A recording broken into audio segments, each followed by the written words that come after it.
მოგესალმებით, თქვენ უყურებთ გადაცემა სცენას, მე მისი ავტორი ინგა ხალვაში ვარ. ჩვენ დღეს ვსტუმრობთ თბილისის ხელოვნების სასახლეს. ჩვენი სტუმრობის მიზეზი მე ვფიქრობ, რომ თქვენთვისაც ძალიან საინტერესო იქნება. ეს გახლავთ ძალიან ცნობილი ხელოვნების შემოქმედი ადამიანის პირადი წერილები, ღია ბარათები, რომელსაც ისინი წერდნენ თავიანთი ოჯახის წევრებს ან მეგობრებს. მე ვფიქრობ, ეს საინტერესო იქნება თქვენთვის იმიტომაც, რომ კიდევ უფრო სხვა კუთხით დაგვანახებს ამ ადამიანებს. ჩვენი მეგზური დღეს იქნება ფონდის მცველი თამარ მაისურაძე, რომელიც თავისი საქმის პროფესიონალია და რომელსაც აქვს განსაკუთრებული თხრობის ნიჭი. მოგლეთ წავედით.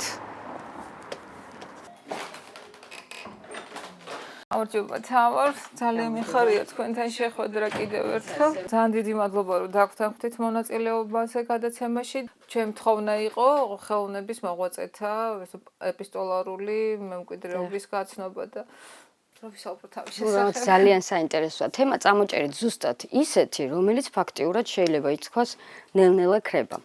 ეპისტოლარული მემკვიდრეობა როგორც ასეთი ახალ არქივებს, აი ნელ-ნელა რაც შემოდის, სამწუხაროდ აღარ აქვს. რადგან უკვე გადავიდა ეს ყველაფერი სხვანაირი სახით მიმოწერაზე.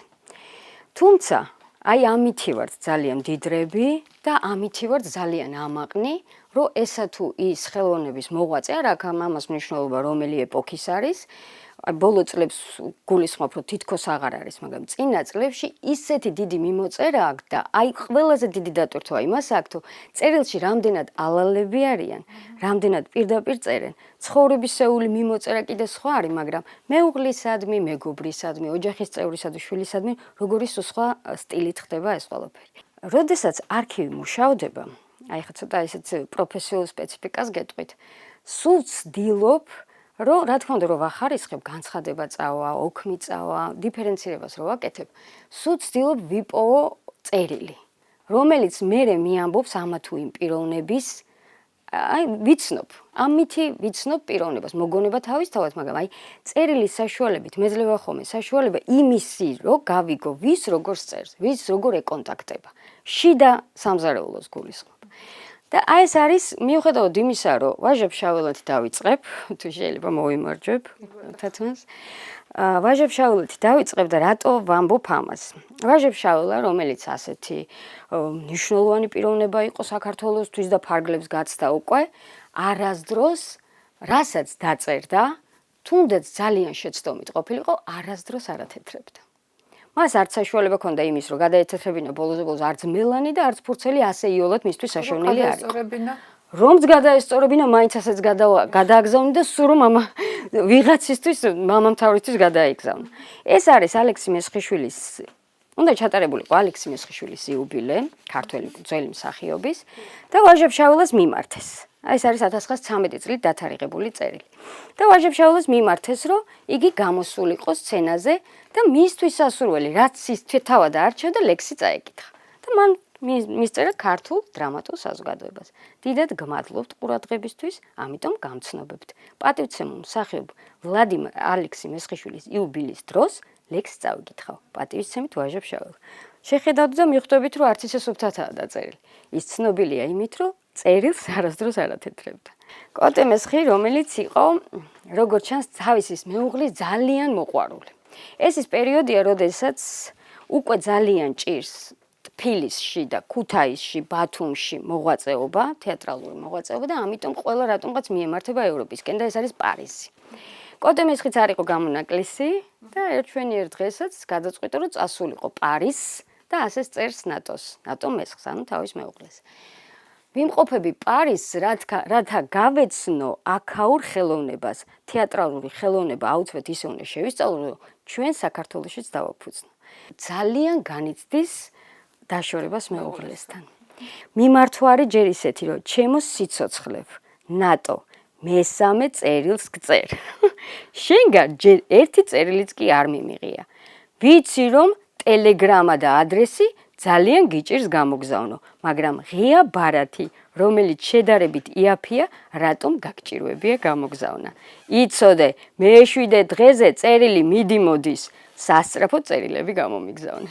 მეორე წერილი არის ისეთი, რომ გიგზავნი ასე, ამდენ რაღაცას, შენზე ვფიქრობ და შენ კიდე წერილს მიგვიანებ. როგორც ჩანს, მან ან წერილები იკარგებოდა. ეხლა მაგას ჩვენ ვეღარ გავსაჯავთ, მაგრამ ან თავის დროზე არ უგზავნდა. ნატო გენაცვალე. ძალიან გამახარა შენმა წერილმა, როგორც ჩანს მიიღო. წერილით სადაც წერ რომ წამლობა მოგიხდა. ისე გამიხარდა რომ წუხელის კინაღამ დავთვერი კიდევაც. მაგრამ რატომ არ სუქდები ეგ მაინც ვერ გავიგო. ეს არის ცოტა ქუთაისური მიდგომა, როგორც ჩანს. თუ გიყვარდე ნატო, ტანისამოსი, შლაპა, ერთი სიტყვით მითხარი რანაირები გინდა რომ ყველა ერთბაშად გამოგიგზავნო. ხო არ გონია აქაური ფრანკები იაფი მიჯდებოდეს. წუხს კიდე იმაზეც რომ ვერ უგზავნის ზუსტად იმას რაც მას ჭირდება, მაგრამ შეძლებს და გვარად მაინც ცდილობს რომ ჩააცვას, დაახუროს და არა ნაკლებად უნდა გამოიყურებოდე, ისე როგორც ქუთაისში მოსიარულე ქალბატონებიო, ბანოვანებიო ასე წერს. ჩემი ცუცკურიკო. ასე მიმართავს. რატომ ტელეგრამა არ მომწერე? ანუ განცდა არის სულ იმის, რომ წერილი აგვიანებს. განცდა არის იმის, რომ არ აწერს. როგორც ეჭვიანობაც არის აქ ჩართული, აბა მაგის გარეშე როგორ იქნება და წერს ტელეგრამა რატომ არ მომწერე? არ შემატყობინე როგორ ჩახვედი. ალბათ შაურის დახარჯვა დაგენანა. აი შეკუდიანო შენა. ხო, აი ასე წერილებს როცა ეხები და ამ ყველაფერს კითხულობ, არ არსებობს თვალწინ არ დაგიდგეს ეპოქა, მოღვაწე და კონტაქტი. რა თქმა უნდა, კოტემესხის წერილებია ისეთი რეჟისორებისადმი, მსახიობებისადმი თავის ეპოქას, სადაც ოფიციალურად ესეთი მოთხოვნები აქვს. შენ ამ დროს ჩამოხვალ, ითამაშებ, ამდენია შენზე მანეთი, ამდენ კაპიკს მიიღებ. აი განსხვავებებს გულისხმობ, რანაირად შეიძლება ადამიანი სუბუქდებოდეს მიმოწერის დროს. ამას აქ ძალიან დიდი დატვირთვა. ვერიკო ანჯაფარიძე, უდიდესი მსახიობი. სუბუქდება მიშამჭეურულთან მიმოწერაში. მეუღლესთან მიმოწერაში. ჩვეულებრივი ამბავია. ის ხო მეუღლეს წერს უბრალოდ.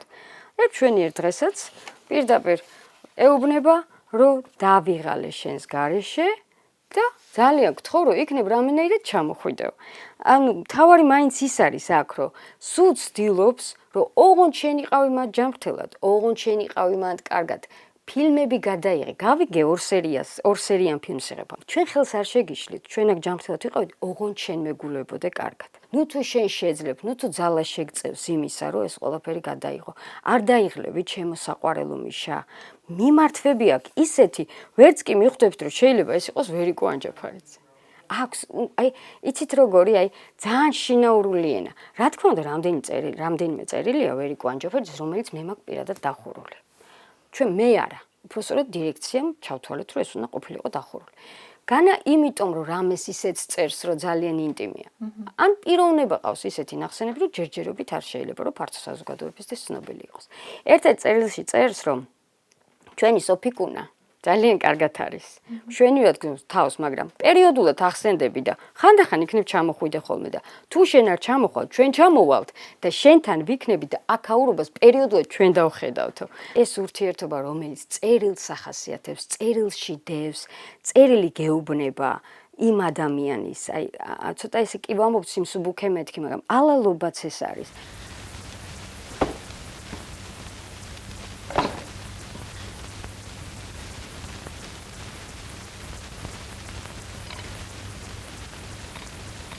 დაიჭი. ხილად გოგო. მოიტაკ. შენი ძიეს რა არის? საწამლავია. ერთი წვეთი რომ დაგეცე სულ დაიწრები. წადი. ავა.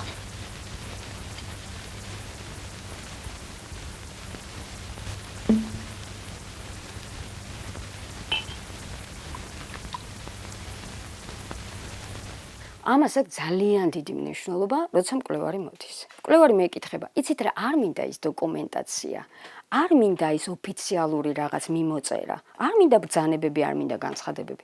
თუ გაქვთ რამე, აი ეს ძარღვი, რომელიც ამა თუ იმ მსახიობს, ამა თუ იმ ხელოვნების მოღვაწეს დამანახებს. კარგია რომ მოინდომეთ. კარგია რომ პირადი წერილები მოინდომეთ. ის რასაც მე თქვენ წარგიდგენთ, აი სუსხვანაირად დაგანახებთ ვერიკოს, სუსხვანაირად დაგანახებთ კოტემესხს. სამწუხაროა, რომ სანდრო ახმეტელის წერილები ჩვენამდე ძალიან ცოტა შემორჩა, ფაქტიურად არც არის და ეს პირადი წერილი კიდე, რა თქმა უნდა, რეპრესიამ იმსხვერპლა პიროვნებასთან ერთად. მაგრამ მისი ღია ბარათები, რომელსაც უგზავნის თავის მეუღლეს, პირველ მეუღლეს, ტასო როსტომაშვილს, ეს არის, ესე ვთქვათ, მოკითხვის ღია ბარათები და რატო? ამას დავარქვი მე, უბრალოდ მოკითხვის ღია ბარათები, იმიტომ რომ ღია ბარათში ბევრს ვერავინ ვერაფერს ვერ ბედავდა, იმიტომაც ქვია ღია, იაფი ჯდებოდა შედარებით გაგზავნა, ხშირ შემთხვევაში კონვერტის გარშეც იგზავნებოდა, თუმცა წერს, რომ ჩემო ტასიკო, შენი წერილი მივიღე, არა ღია ბარათი. და რატო? აქ იმასაც უთითებს მე, რომ წერილები გამოგიგზავნე ამასთან ერთად. ეს ღია ბარათი უბრალოდ ის ამბავი, რომ თქვენი ამბავი გამაგებინოთ. ჩემო ტასიკო, შენი წერილი მივიღე. რაღაცას იწერები, რომ ჩვენმა პატარა ბიჭმა შალიკომ ქუნთრუშა გადაიტანა. როგორ გაბედა მაგ პატარამ და როგორ გადაიტანა მაგ კატამ, ასეთი მძიმე დაავადებაო. ქუნთრუშა იმ პერიოდში ძალიან საშიშს წარმოადგენდა.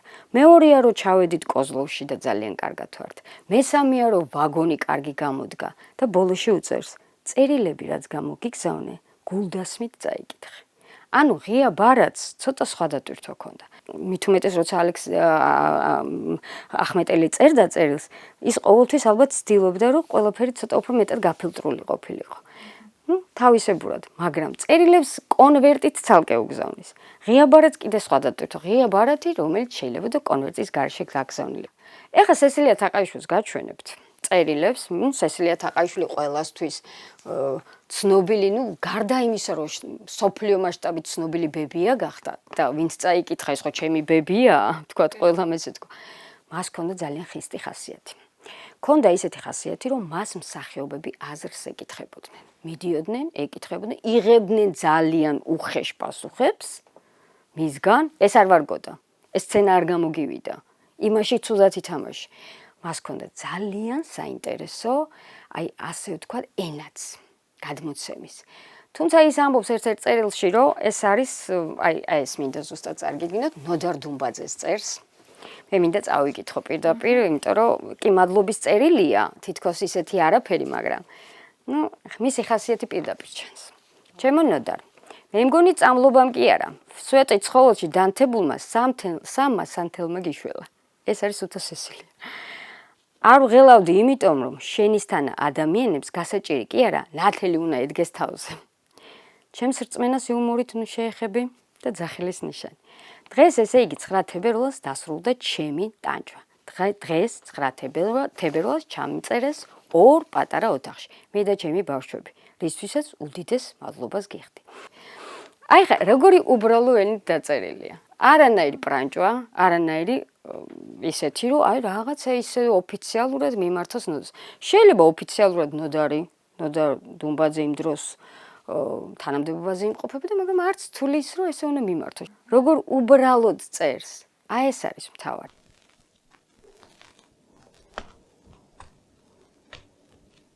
არ არის ქალბატონო თამა. არ არის. არ არის. სოცვარა ხარ შენ? კი, ქალბატონო თამარი, როგორ ბრძანდებით? რაიმე მომკლა თავის ტკივილებმა. შპილკასაც ვერ ვიკეთებ. მართლა შენზე 7 მანეთია დარჩენილი. დეპონენტზე გადავიტანე. ლუბას მიაკითხე, ლუბას. დიდი მადლობა. მეორე არის უკვე ნათელა ურუშაძისადმი, ეს არის ძალიან ისეთი კაცრი წერილი, სადაც წერს, ესეც მინდა ჩაგიკითხოთ და განსხვავება მინდა მე უბრალოდ დაგანახოთ ამ წერილებსა და იმ წერილს შორის, რომელსაც მე წაგიკითხავთ. ჩემო ნათელა, რადგან დიდი განცდებით და შიშით ვცხოვრობ, ამას მე არავის ვახვევ თავზე. საერთოდ ეტყობა სრული ჭკუის ქალი არა ვარ. ამიტომ რომ არასდროს არ მიფიქრია ჩემს კარიერაზე. სულ ჩრდილში მინდოდა ყოფნა, შექება იჭვებს იწვევდა და სულ მთელი ცხოვრების მანძილზე მეგონა რომ არ ვარ ამის ღირსი. არც ქების და არც აღიარების. რა ვქნა, ასეთი ვიყავი და ასეთი დავრჩები. ამიტომ ყოველთვის წინააღმდეგი ვიყავი, რომ ჩემს შემოქმედებაზე ვინმეს რამე გაეკეთებინა, ან გადაეხო. და სწორედ ბედმა მიმტყუნა და ჩამაგდო უნიჭო ტუწუცის ხელში, როგორიც აღმოჩნდა ვიღაც ვიგინდარა. არ ვიცი რა დავაშავე, ვის რა გაუფუჭე, და ვის რა დაუშავე. 3-ჯერ გავაგდე სახლიდან აპარატურით. ისევ მეახლა. გადამიღო. გავიდა დრო და მოვითხოვე, რომ ეჩვენებინა მაინც რა გააკეთა. მოიწვია თავის თანამშრომლები და უფროსები. დაიწყო ჩვენება. გული თუ არ გამისკდებოდა არ ვიცოდი. ასეთი უნიჭობა არ მინახავს. ამ დროს ხვდები, რომ მე უკვე ვეღარაფერს ვეღარ ვაკეთებ. არ ამბობს არც პიროვნებას ვინ გადაიღო და როგორ გადაიღო, მაგრამ მეუბნება, ეს იქნება პირველი და უკანასკნელი. სესილია თაყაიშვილი, სოფლიო ლამის უკვე მასშტაბის მსახიობი და ცნობადი პიროვნება. არ მინდა არანაირი აღიარება, არიან პიროვნებები, ვისაც ძალიან უყვარს გადაღება, მოაგროვეთ, მოხვეჭეთ, აი ეს ამ სიტყვებს ეუბნება, გადაიღეთ, მე შემეშვით. წერილებს წერდა გარდაცვლილ დედას. ეს არის სასწაული. ეს არის იმდენად დიდი სასწაული, ჩემთვის ყოველ შემთხვევაში აღმოჩენა იყო, რამდენს რა ვიცი გულში რეჩხს უზავს. ეს მტკივნეული თემაა. სესილია თაყაიშვილი, რომელიც იყო უძლიერესი პიროვნება. ეს პირველი წერილია დედიკო. ასე იწყებს. თუ ვიცოცხლე, ბევრ რამეს გიამბობ. იყავი მშვიდად. შენ თუ გეწერა სიკვდილი, ბედნიერი კი წახვედი. იმიტომ რომ შვილები თავს დაგტრიალებდნენ. ეს პატარა მონახაზი გავაკეთე, მაგრამ თავარს წაგიკითხავთ ახლა, რომელიც ყველაზე მეტად შეიძლება ძალიან ბევრს მოხვდეს გულზე. ჩემო დედიკო. მაპატიე რომ ვეღარ დავდივარ შენთან. დამნაშავე ვარ. იქნებ მსჯი დედა, ძალიან მიჭირს. მიშველე თუ იოტისოდენა გიყვარვარ. მიშველე ცოცხალს წერს. ცოცხლად აღქმულ დედას წერს წერილს. არ ვიცი რა დავაშავე, რატო არ ასეთ დღეში. დავიღალე დედა, დავიღალე. ვიცი მიგატოვე, არ გაქცევ ყურადღებას, მაგრამ თვითონ ხომ ხვდები, მე თავად ავად ვარ. მას მთელი ცხოვრება შაქარი ქონდა და ებრძოდა ამ დაავადებას. შენი ჭირიმე.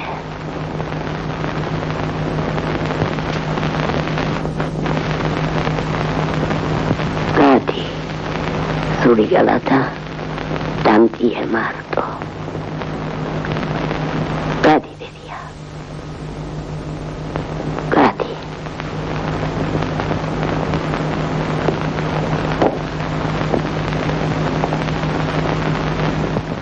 თუ ყოფილა ესეთი შემთხვევა, რომ საერთოდ შეგცვლიათ აზრი ამ ხელოვანზე, ან სასიკეთოდ, ან პირიქით, თუ ყოფილა ესეთი შემთხვევები? ხო, სამწუხარო, არა, რატო ვიტყვი სამწუხარო, ეს ჩვეულებრივი თანდებია, აუცილებლად. ერთმა პიროვნებამ გამაოგნა. იმდენად გამაოგნა თავისი წერილით, რომ ჩემთვის ასეთი დიდი პიროვნება უცებ გახდა, აი, მოდი პირდაპირ ვიტყვი, ცუდისკენ კი არ გადახარა. გამაოცა. მისმა დაწერილმა წერილმა დახურულია. ასეთ ამად მაინც ვერ დავილაპარაკებ თუ რა ეწერა იქ, მაგრამ იმდენად ჩემთვის გაკვირვებამდე მივედი, აი ესე პირდაპირ ვიტყვი, პიროვნება ამოვიღე იმის გამო, რომ ქართულ გალობაზე რაღაც დამეწერა და იქ წერია ისეთი რაღაცები, რომ სასწრაფოდ ხურავ წერილს, არამც თუ აფიშირებას ვაკეთებ. კი, ყოფილა.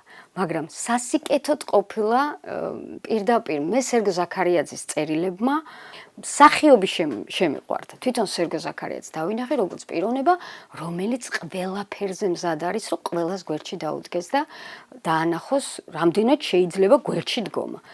რამდენი წელია უკვე ამ ქაურობას ვემსახურები და ძალიან ხშირად მიგრძნია სიყვარული გამჩენია, აი ესე პირდაპირ ვიტყვი ამა თუ იმ პიროვნების მიმართ, იმიტომ რომ წერილი კიდევ იმეორებ გარდა იმისა, რომ მოგონება, წერილი ყოველთვის გეუბნება, ვინ არის ეს პიროვნება.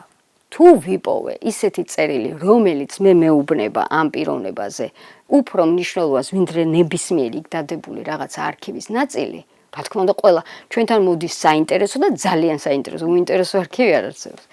მიფიქრია მაშინვე, რომ აი ეს წერილი მეუბნება, რომ ეს არქივი ძალიან საინტერესოა. კიდევ ვიმეორებ, მოგონება და ეპისტოლარული მემკვიდრეობა ამდიდრებს ერთიორად ამდიდრებს იმ არქივს, რომელიც ჩვენთან მოდის. მინდა გკითხოთ, აი წლების განმავლობაში თუ იცვლება კალიგრაფია და რაზე მეტყოლებს ეს ცვლილება ამ პიროვნების შესახებ, ავად არის, კარგად არის, რაღაც პერიოდი ამის ცხოვრებაში თუ რა ხდება? შესანიშნავი კითხვაა. აუცილებლად. აი რამდენჯერ ყოფილა ჩვეულებრივად ვარკვევ ამა თუ იმ მსახიობის, ამა თუ იმ პიროვნების ნაწერს. ეს არის ხშირ შემთხვევაში ასაკობრივი ხელის გაფუჭება, რომელიც აბსოლუტურად ყველას მეც დამემართება და ძალიან ბევრსაც დაემართა. მაგრამ კიდე მეორე არის. რამ შეიძლება კიდე შეცვალოს? მდგომარეობა. მისმა ფიზიკურმა მდგომარეობა. ეს არის ავადმყოფობა, ეს არის განწყობა, ეს არის მსახიობისთვის თუ შემოქმედისთვის ფიასკო და წარმატება კიდე სხვანაირად ხდება. რა თქმა უნდა აისახება, რა თქმა უნდა. დაუბრუნდები ისევ სერგო ზაქარიაძის დღეურებს. აი იქ აქვს პერიოდი, როცა ფაქტიურად იმდენად გაკვრის წერია, რომ მე თითქოს თვალთ არ მაკლია, მაგრამ გამადიდებელიც კი მჭირდება, რომ კარგად გავერკვე თუ რა წერია და ხანდახან ყოფილა რომ იმდენად ვერ ამომიკითხავს, გადამიდია და დაუბრუნებული ვარ მე. იმიტომ რომ იმ პერიოდში მას ჰქონდა ძალიან რთული პერიოდი თეატრში. არის კიდე პერიოდი, როდესაც მას ძალიან უჭირდა ფინანსურად, ეს იყო, როცა ის იწყებდა მოღვაწეობას, საერთოდ ასპარეზზე გამოდიოდა და წერს ესე რომ მე არა მაქვს ელემენტარული კოსტიუმი, რომ სცენაზე გავიდე და ვინმე ანა იმ დროისთვის ვინმე ანა კალანდაძის ლექსი წავიკითხო. მე ხო ამით ფულს შოულობ. ამიტომ მივდივარ გარდერობში, თეატრის გარდერობში, ვიცვამ კოსტიუმს და ფეხზეც იქნებ რამე მომიძებნოს გარდერობშიც ამაპატიეთ ამ ხდებით, იქაც გაურკვეველი იყო ძალიან დიდი ხანი. იმდენად სხვანაირი ენით ეწერა და იმდენად წერის პროცესიც არის. ანუ წერს ძალიან გარკვევით და უცებ გადახტომებს აკეთებს. მობილიზებაცაც ვერ აკეთებს, ხშირ შემთხვევაში, ესა თუ ის მსახიობი იქნება თუ არა, მაგას ნიშნავს ხელოვნების მოღვაწე და წერს სხვანაირი სახით. ძალიან ბევრჯერ ყოფილა ეს შემთხვევა, რომ გადამიდია, ეს ალბათ ცუდი პერიოდია. თუმცა ჯარისკაცის მამის მოგონება იმდენად წყალივით მიდი და ისე კითხულობ, ბევრი ალბათ ასეთი წიგნი არსებობს, რომ დაჯდე და საკითხავი წიგნი არსებობს, რომ წაიკითხო, ყოველ დღეში რამდენჯერმე ჩანაწერი, აქედან აქ გადავედით, ეს გრემი გამიკეთეს, ასეთი რაღაც მეცვა, ძალიან საინტერესოა, ხვდებით რას ვამბობ.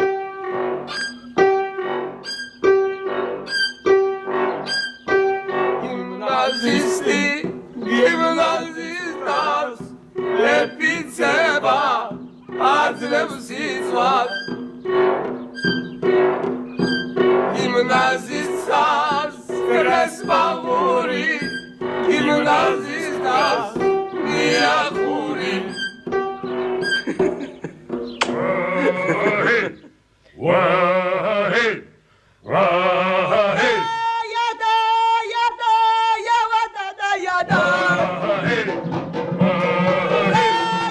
აი ვაჟებშაველა, რომელიც ფაქტიურად ძალიან ბევრი, ესე პირდაპირ თქვენ მოგაწოდოთ, ესევე ვერ წაიკითხავთ. ვერ წაიკითხავთ, ხო? თუ რა თქმა უნდა, კარგად ან მე არ გიკარნახეთ, მაგრამ ამასაც ხო გამოკვლევა უნდოდა, ხო? მაგრამ ის ვაჟებშაველა იყო, მას ჰქონდა ძალიან სრული უფლება ჰქონდა ჩემი გადმოსახედიდან, ზუსტად ესე დაეწერა, როგორც დაწერა.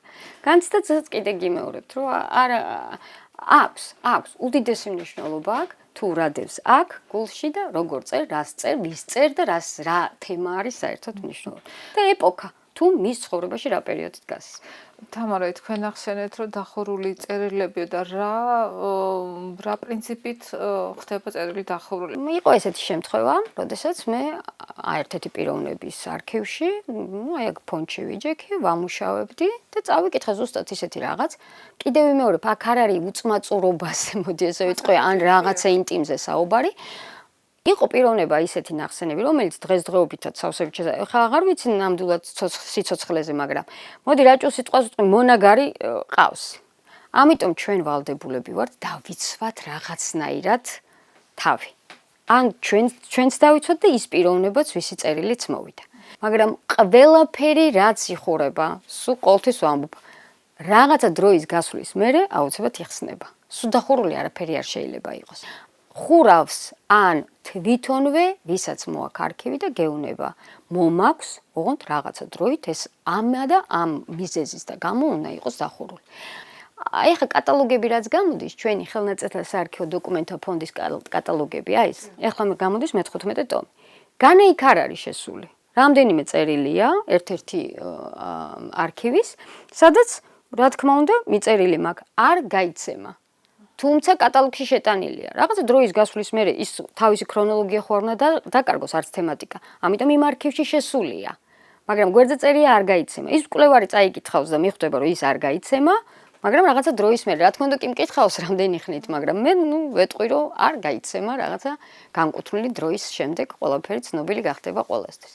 მე საერთოდ თანახმა ვარ და მომხრე ვარ იმის რომ ყველასთვის გახსნილი იყოს, იმიტომ რომ როგორც კარგად ისე როგორც ცუდად ასევე კარგად დაგანახებს ესა თუ ამა თუ იმ პიროვნებას, ესა თუ ის წერილი, მოგონება და დოკუმენტი. თამარ თქვენ ახსენეთ რომ აი ზოგიერთი წერს იმიტომ რომ თქვათ მე და თქვენ წლების შემდეგ წავიკითხოთ და რაღაცა აზრი შეგვექმნას მას აი როგორ ატყობთ ამას? ო რა ძალიან ისე ძალიან ნათლად ჩანს ეს. მე ვახქმე ხო კალენდრული ჩანაწერი. ეს ჩემი გულისთვის მჭირდება იმისთვის რომ ყოველდღიურ ჩანაწერს აკეთებს და არის მოგონებები, ანუ მემუარი, რომ წლების მერე დაჯდა და დაწერა. ხანდახან მიფიქრია ხოლმე რომ აი წლების მერე დაჯდა და დაწერა ესა თუ ის მემუარი, ხო? მან ხო დაივიწყა. ფიასკო შეიძლება შეგნებულად დაივიწყა, მაგრამ შეუგნებლადაც ხო კარგიც დაივიწყა. ამიტომ აი სულ ფიქრობ ხოლმე რომ ეს უკვე გაცხრილულია. მე ხო ვიცი იმ პერიოდში რა გასაჭირი ქონდა, მაგრამ არა, დაწერა ის, რაც მან ჩათვალა საჭიროდ, რაც მას არავნებდა. კიდევ ვიტყვი რა ვიცი, აი ისევ სერგო ზაქარიაძის დღეორებზე მივიდივარ. სერგო ზაქარიაძის იმდენად კარგად უწერია, რომ მე ვიცი რომ ის მას უნდოდა რომ მე და თქვენ წაგვეკითხა. ამიტომაც გამოვიდა წიგნი. მაგრამ სესილია თაყაიშვილი მხოლოდ თავისთვის წერს. ფურცელს ანდობს მარტო თავის გულის ნადებს და არავის სხვას. ვინაა თამარმა ისურვაც რატო უნდა წაეკითხა ეს? მაგრამ ჩვენამდე მოვიდა. მე შემოყვარა ის რაც დაწერა. ის თვითონ პიროვნება, ხისტი, ბუნების ქალბატონი მე შემოყვარა თავიდან ბოლომდე, აი მისმა როგორც მკაცრმა, ისე სუსტმა წერილებმა. არც კოტე მესხმა იცოდა, რომ ნატო მესხს რო წერს, თავის მე ცუცკური კაო, თამარმა ისე დადგებოდა და ამაზე ისაუბრებდა, ხო? მაგრამ რატომაც არა?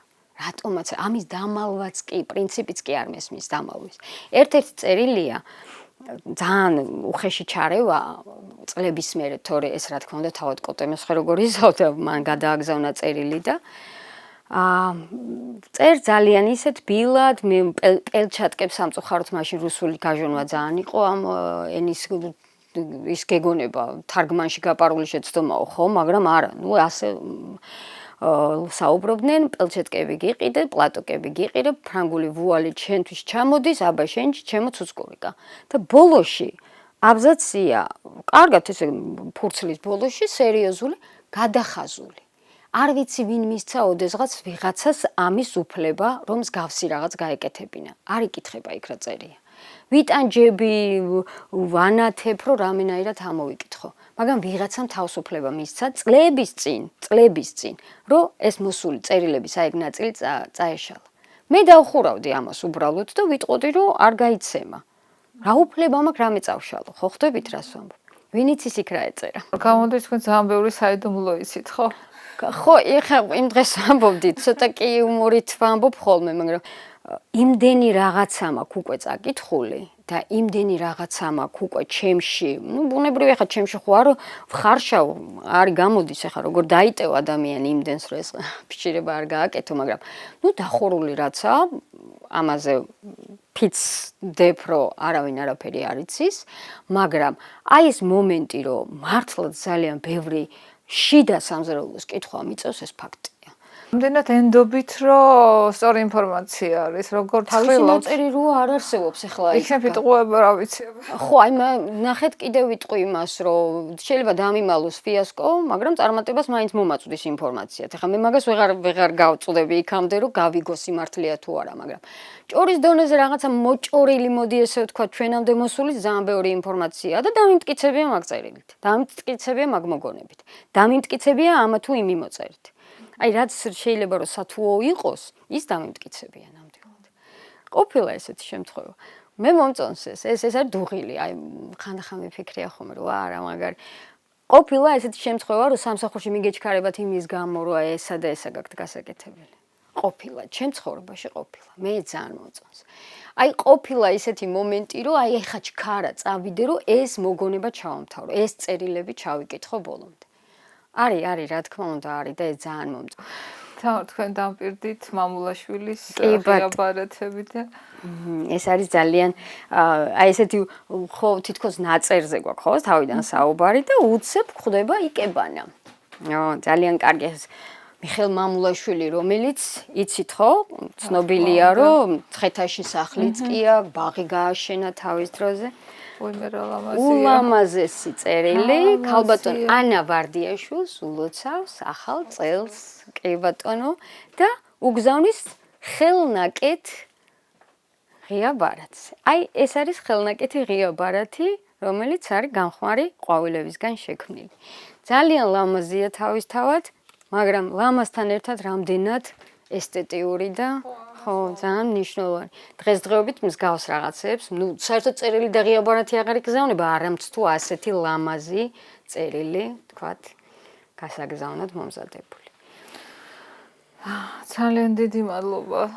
ძალიან დიდი მადლობა თამარ. რაღაც დარწმუნებული ვარ რომ თქვენაც ისევე ისიამოვნეთ და ბევრი ახალი ამბავი გაიგეთ, საინტერესო მოულოდნელიც როგორც მე. კიდევ ერთხელ მადლობა თამარ. პირიქით მადლობა რომ გვესტუმრეთ და აი ამ თემას შეეხეთ, რომელიც ჩემთვის ძალიან მნიშვნელოვანია. ფართო საზოგადოებისთვის მინდა გახდეს ეს ძალიან მნიშვნელოვანი. მე მგონი ამ გადაცემის მერე ბევრი მნახველი სტუმარი გეყოლებათ. ძალიან საინტერესოა. კიდევ ერთხელ მადლობა. ჩვენ ამით გემშვიდობებით. მომავალ შეხვედრამდე.